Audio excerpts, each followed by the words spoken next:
What is there to do? You know, we haven't explored this room in a while. Let's go ahead and explore this room. Let's see, what is there to do? What does this bed do? Let's see. My brother's bed. The springs are a little worn out, but otherwise still leagues better than mine. If you're wondering why I'm sleeping here, it's for a fresher perspective. Every time I look over at his corner of the bedroom from mine, I just think of them going at it. Oh my. What is there to do? Like, can I go to the map or something? Like, I remember that you could go to the map, but it didn't take much for me to realize what was keeping him busy when I heard Vario's voice over the phone. Even just hearing his voice was enough to set me on edge. Dustin snarled back, and swiftly the call became little more than muffled, shouts and doors being slammed. Oh! After a moment, I heard the phone being lifted off again and Dustin's voice. Sorry about that. Var's being worse than usual about all this. At this point, I think I seriously need a vacation. Thinking you might want to come along too. There's this great little inlet not too far outside of town. It's more secluded than the main drag and less likely to be choked with tourists. Thought we could spend some time there. Sounds great. I'm all for it. Let's go, bitch. I'm about to get raped, y'all. I could use the time away from the house and job hunting myself, relaxing on the beach and soaking up sun. Sounds pretty good right now. It's a date then. Head over to my place when you get a chance and buzz me when you're there. Everything's good to go. Already? Damn, bitch. I'll see you then. Sadly, he didn't give me much of a goodbye before I heard Var's voice echoing in the background. I swear that bird makes claws on the chalkboard sound pleasant. Regardless, I needed to get my things together and head over. A quick side trip later and I headed out to the suburbs and into the city. True, half the city was a beach, but if Dustin knew a place that was more secluded, that would certainly be a treat. The parking lot below Dustin's apartment complex was packed solid with cars. Bitch, I only see two. It'd be impossible to figure out which one was his. Fortunately, Dustin strolled out of the elevator and waved me down. Hey David, glad you can make it. Are you here to murder me in this parking lot? It looks like it. Are you? You are, aren't you? He walked up to me and gave me a brief hug, a smile beaming on his face. It's good to see you again. I'm really looking forward to relaxing and getting to know you a little better. Yeah, getting to know my asshole better. His smile turned a little predatory and he glanced around the parking lot. But first, I've got a little game I wanted to play. It's called Guess Which One Is Mine. Bruh. My brow furrowed and he laughed. It's just for fun. Which car do you think is mine? Kind of an odd game, I suppose, but I can humor him. Oh shit. Let's see. That one points to a sports car. How about that one points to a luxury car? Could it be that one points to an SUV? Maybe that one pointed to a pickup truck. Let's see. Alright, y'all. Let's see. Dustin. He's I don't know, man. I don't know. There was a cherry red sports car in an immaculate condition towards the front of the garage. Something about it suggested Dustin. That one? I wish. You got great taste in cars, though. There's my baby right there. He motioned to a pickup truck in the back of the lot. It was powder blue and looked like it had seen better days. Not quite what I was expecting. Yep, Would have never guessed. And that's why we're getting to know each other better, kid. That pickup means the world to me. Oh, really? It was my first car and the first real thing I had that I could call my own. Oh, really? That truck let me be independent for once. Helped me to make my own way. Sorry, it's just full of memories as well. He must really like that pickup truck, considering the amount of work he's likely put into it. Still, it wasn't rickety or anything, just well loved and long lived. Toss your stuff in the back, kid. We should get going. It's a bit of a drive out to the beach. I nodded and set my bag in the bed of the truck. I noticed he'd already loaded in a couple of folding chairs and a cooler as well as his own things. A black Speedo, peeked out of the rucksack he'd tossed next to the cooler. Oh my. Hop in, kid. Oh, The heavy doors of the truck slammed shut as the engine reluctantly revved to life. After a moment's hesitation, the truck lurched to life and we were on our way. Oh my. Despite the questionable start, the truck's ride was remarkably smooth. Dustin and I chatted about the little things, weather and the like, before we settled into a more serious tone. I wanted to thank you for giving me a reason to get Var out of the door quickly. I think I need this getaway badly.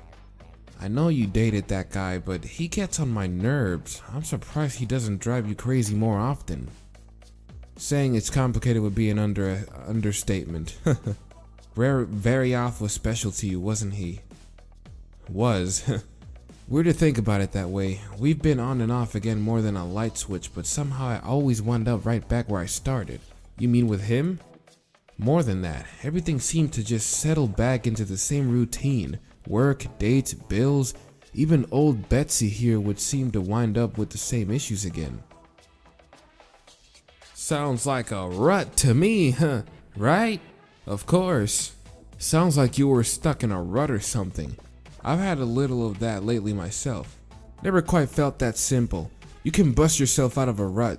This, though, kind of felt like the world was settling around me and I didn't mind. Bothers me whenever I think about it, though. Still, yeah, Var was important to me. Now, I don't even know. I certainly don't think I'm that important to him. I got quiet for a moment. It never really occurred to me that Dustin would be aware of Varyoff's manipulations, since it seemed he just went along with them. Made me think back before I went to Amorous, the strange sort of hazy feeling I had at the start. I was in a rut, frustrated with the job hunt and going nowhere, but I still came back. I still turned to Kobe. Drag me out of it. What? Looks like we're in luck. No one else is out here and there's plenty of parking right on the beach. We pulled to a stop and got out, grabbing our things from the bed of the truck and hiking down the narrow stairs to the sand below. I suppose it didn't matter what we had going on before now. The only thing that was worth thinking about was enjoying the sun, the surf, and the company. Dustin was kidding about the beach being secluded. Sheer cliffs of sandstone blocked off access from the main road, and the inlet looked like it had been carved out from an underground spout. Still, the sun was just in the right position to flood the tiny beach, and the waves were softly lapping at the shore. It was picturesque. Ooh, this sounds so fancy. Oh my. Dustin started by folding out the chairs and tossing back a blanket over the sand. Settling the cooler in the middle, he set up a small beach umbrella towards the back before smiling over at me. There we go, our own little slice of heaven. Speaking of which... Oh! Dustin unceremoniously shucked off his shirt, tossing it over the back of one of the chairs. After a short stretch, he settled into one of the blankets, leaving his chest exposed to the sun. Ah, man, I live for this. Nothing like the feel of warm sun on your fur. You're such a house cat. Don't hog all that, son. Hey now, you're not the only one who likes to sunbathe. I slipped out of my shirt and tossed it onto the seat of my chair before joining Dustin in his hedonism. What? Yet another reason I like having you around, kid. So how did you find this place? A secluded little cove like this should be a hot spot for everyone looking for a little privacy. Dustin squinted a little into the bright blue sky before rolling onto the side of to face me. It was early on with Var, back when he just wanted to get away from everything. I was his major form of escape at the time. Escape from what? Seems like he was perfectly happy with where he was when I talked to him. Used to be. He wasn't that into money and getting stuff. I figured it was just his teenage rebellious phase spilling over. One day he shows up at my place in the middle of the night with a beach towel and a cooler of beer. Said his dad tried to set him up with someone from work for a date or something. So we hopped into my truck and just drove. He tossed back a couple of beers and snuggled up to me. When we passed near here, he saw the moonlight of the waves and said we should stop. And we did. Stayed out until 1 a.m. just listening to the waves and drinking. We both didn't want to risk driving back, so we just slept on the beach and drove home after sunrise. Man, his dad was pissed. Doesn't sound like the Var I saw. That's why he's important to you. That's why he's important to you. Why you've been putting up with him and why he still lingers around. It's like I said on the drive over. It was a comfortable sort of routine, easy to fall back into regardless of what happened. Am I always going to be competing with that memory? Getting kinda heavy for a relaxing beach trip, aren't you, kid? To be honest though, I think we're both competing with that memory. Me seeing what Var is now and you coming in at the end of the train wreck, that was... But I'll tell you, it's different now. That routine isn't comfortable anymore and I'm ready for a new one.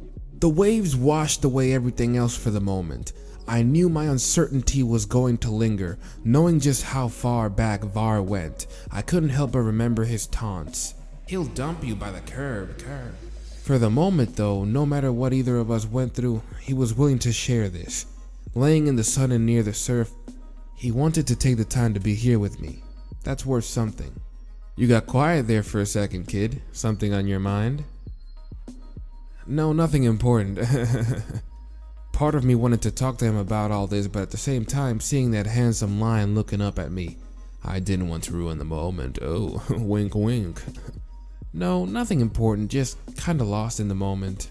I know something that'll pull you back to the present.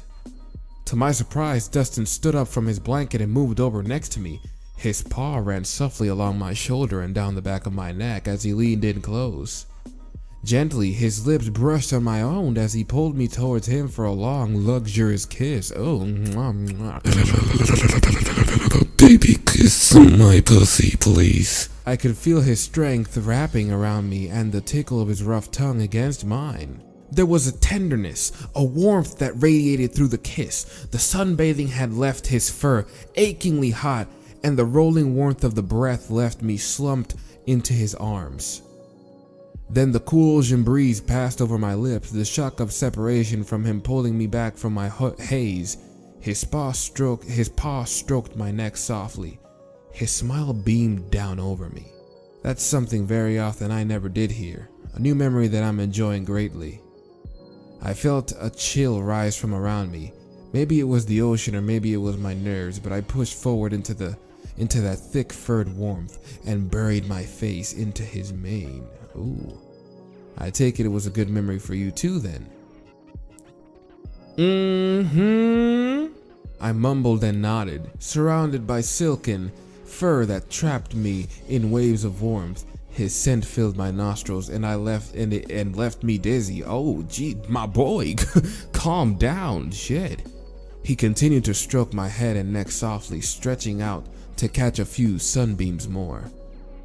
Dustin snuggled up next to me, watching the waves roll down along the shore and keeping an arm around my shoulders.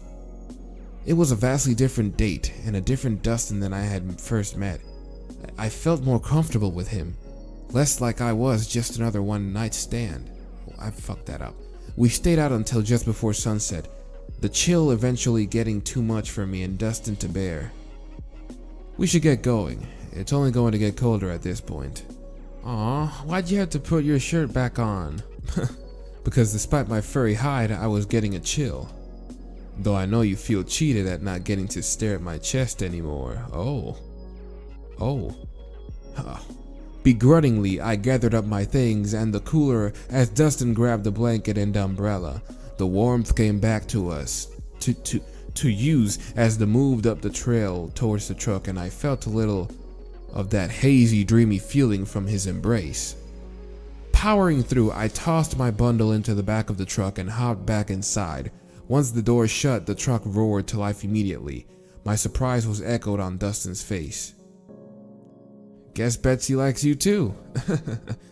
We both chuckled as he pulled smoothly out of the parking lot and back onto the main road.